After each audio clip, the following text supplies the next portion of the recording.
Albert Einstein once said, everybody's a genius. But if you judge a fish by its ability to climb a tree, it will live its whole life believing that it is stupid.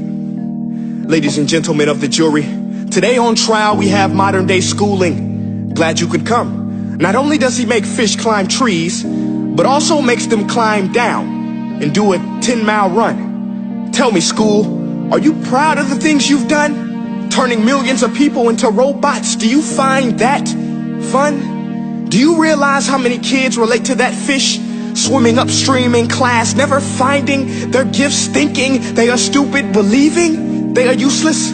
Well, the time has come, no more excuses. I call school to the stand and accuse him of killing creativity, individuality, and being intellectually abusive. He's an ancient institution that has outlived his usage. So, Your Honor, this concludes my opening statement, and if I may present the evidence of my case, I will prove it. Proceed. Exhibit A. Here's a modern day phone. Recognize it? Here's a phone from 150 years ago. Big difference, right? Stay with me. Here's a car from today, and here's a car from 150 years ago. Big difference, right? Well, get this. Here's a classroom of today, and here's a class we used 150 years ago. Now ain't that a shame? In literally more than a century, nothing has changed. Yet you claim to prepare students for the future? But with evidence like that, I must ask, do you prepare students for the future or the past? I did a background check on you and let the record show that you were made to train people to work in factories, which explains why you put students in straight rows, nice and neat, tell them sit still, raise your hand if you want to speak, give them a short break to eat, and for 8 hours a day, tell them what to think. Oh, and make them compete to get an A letter which determines product quality, hence grade A of meat. I get it. Back then, times were different. We all have a past. I myself am no Gandhi.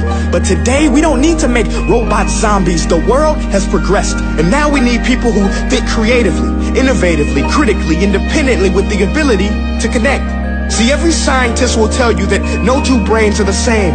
And every parent with 2 or more children will confirm that claim. So please explain why you treat students like cookie cutter frames or snapback hats, giving them this one-size-fits-all crap. Watch your language. Sorry, Your Honor, but if a doctor prescribed the exact same medicine to all of his patients, the results will be tragic. So many people would get sick, yet when it comes to school, this is exactly what happens. This educational malpractice, where one teacher stands in front of 20 kids, each one having different strengths, different needs, different gifts, different dreams, and you teach the same thing the same way? That's horrific.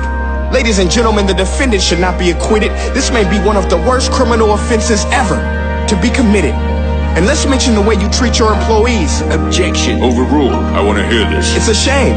I mean, teachers have the most important job on the planet, yet they're underpaid? No wonder so many students are short-changed. Let's be honest. Teachers should earn just as much as doctors, because a doctor can do heart surgery and save the life of a kid. But a great teacher can reach the heart of that kid and allow him to truly live. See, teachers are heroes that often get blamed, but they're not the problem. They work in a system without many options or rights. Curriculums are created by policymakers, most of which have never taught a day in their life. Just obsessed with standardized tests. They think bubbling in a multiple choice question will determine success. That's outlandish. In fact, these tests are too cruel to be used and should be abandoned, but don't take my word for it. Take Frederick J. Kelly, the man who invented standardized testing, who said, and I quote, "These tests are too cruel to be used and should be abandoned." Ladies and gentlemen of the jury, if we continue down this road, the results will be lethal. I don't have much faith in school, but I do have faith in people. And if we can customize healthcare, cars, and Facebook pages, then it is our duty to do the same for education, to upgrade it, change it, do away with school spirit, because that's useless. Unless we're working to bring the spirit out of each and every student, that should be our task. No more Common Core. Instead, let's reach the core of every heart in every class. Sure, math is important, but no more than art or dance. Let's give every gift an equal chance. I know this sounds like a dream, but countries like Finland are doing impressive things. They have shorter school days, teachers make a decent wage, homework is non-existent, and they focus on collaboration instead of competition. But here's the kicker, boys and girls. Their educational system outperforms every other country in the world. Other places like Singapore are succeeding rapidly. Schools like Montessori, programs like Khan Academy. There is no single solution, but let's get moving. Because while students may be 20% of our population, they are 100% of our future. So let's attend to their dreams, and there's no telling what we can achieve.